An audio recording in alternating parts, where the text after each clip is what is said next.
في بعض النصوص الإسلامية نجد ما يثير الدهشة والاستغراب، كيف يبيح الدين تبادل الزوجات أو يجعل العلاقات الزوجية سلعة اجتماعية؟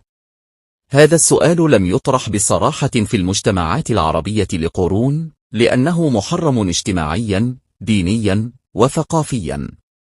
لكن الحقيقة تبقى صادمة، هناك نصوص وتفسيرات دينية استخدمت لتبرير هذه الممارسات، وهذا ليس مجرد خطأ اجتماعي، بل انعكاس مباشر لطريقة فهم النصوص الدينية نفسها. أن الدين الذي يفترض أنه يحمي الكرامة، يحول أحيانا إلى أداة لتفكيكها، وليس هذا رأيا شخصيا، بل خلاصة دراسة مئات التفسيرات الفقهية عبر القرون، والتي غالبا ما ركزت على السلطة والامتثال والحسابات الاجتماعية، وليس على المعنى الأخلاقي أو الإنساني للزواج. كيف يحدث تبادل الأزواج فعليا؟ في بعض المجتمعات أو الحالات التاريخية، يتم ترتيب بين الرجال لتبادل الزوجات وفق ما يبرر أحيانا بالعرف أو التفسير الديني. العملية لا تتعلق بالحب أو الاحترام، بل غالبا بمصالح اجتماعية أو ضغط ذكوري أو تبريرات للنصوص. وهنا يأتي الصادم، المرأة تعامل كسلعة، وكأن كرامتها الشخصية والإنسانية لا وزن لها، ويفرض عليها الانصياع والامتثال، بينما يغيب عن المجتمع السؤال الأخلاقي الأساسي: أين الكرامة؟ وأين الحرية؟ وأين الفطرة السليمة؟ النخوة والرجولة في هذا السياق تصبح مجرد شعارات فارغة، لأنها تتبدل بمفهوم السيطرة أو الامتثال، وليس بالشرف والمسؤولية. والدين، الذي يفترض أن يكون حاميا للأخلاق، يستغل لإضفاء شرعية على ما ينتهك الفطرة السليمة والعدالة الاجتماعية. الفكرة المذهلة هنا، في مجتمع يسمح بمثل هذا، تقلب القيم رأسا على عقب، ويصبح ما هو فاضل فاسد، وما هو طبيعي وغير أخلاقي يبرر باسم النص. وفي النهاية، تبادل الزوجات بهذا الشكل ليس مجرد خلاف اجتماعي أو تقليد عابر، بل فضيحة أخلاقية واجتماعية تكشف هشاشة فهم الدين، وضعف حماية الفطرة، وغياب أي رادع للقيم الإنسانية الأساسية. في عمق النقد الجريء، يمكن القول إن الإسلام كما يفهم في بعض التفسيرات التقليدية، أباح ممارسات مثل تبادل الزوجات، أو وضع قيود غير متساوية على الزواج والطلاق، لصالح السلطة الذكورية. هذه الإباحة، بحسب بعض الفقهاء، لم تبنى على قاعدة أخلاقية أو إنسانية، بل على حفظ التراتبية الاجتماعية وتقنين السيطرة على المرأة. وفي هذا السياق، يصبح الدين أداة لإضفاء الشرعية على الانتهاك، وتحويل العلاقة الزوجية من رابطة قائمة على الحب والاحترام إلى سلعة اجتماعية يمكن تبادلها بين الرجال. وهنا يكمن الصادم، القرآن والأحاديث، التي يفترض أن تحفظ كرامة الإنسان والعدل، تحول إلى أداة لضبط الطاعة والخضوع. الدين الذي كان من المفترض أن يكون رقيبا أخلاقيا، يتحول في هذا التطبيق إلى دستور للسلطة والامتثال، لا حماية للقيم الإنسانية.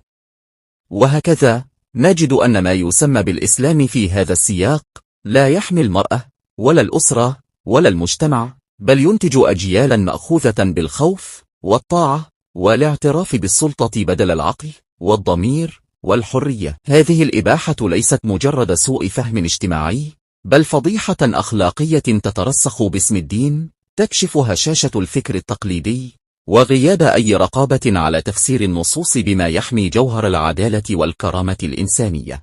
تصبح المرأة في هذه المعادلة أداة للتبادل الاجتماعي أو الجنسي، وتجرد من استقلاليتها وكرامتها، ويصبح عقلها وسلوكها خاضعين لسلطة الرجل ولتفسير النص الديني. الأطفال يكبرون في بيئة مضطربة، مليئة بالشكوك، وفقدان الاستقرار العاطفي، لأن العلاقات الزوجية هنا تقوم على المصلحة أو السلطة الاجتماعية، لا على الحب أو الرعاية أو الأخلاق.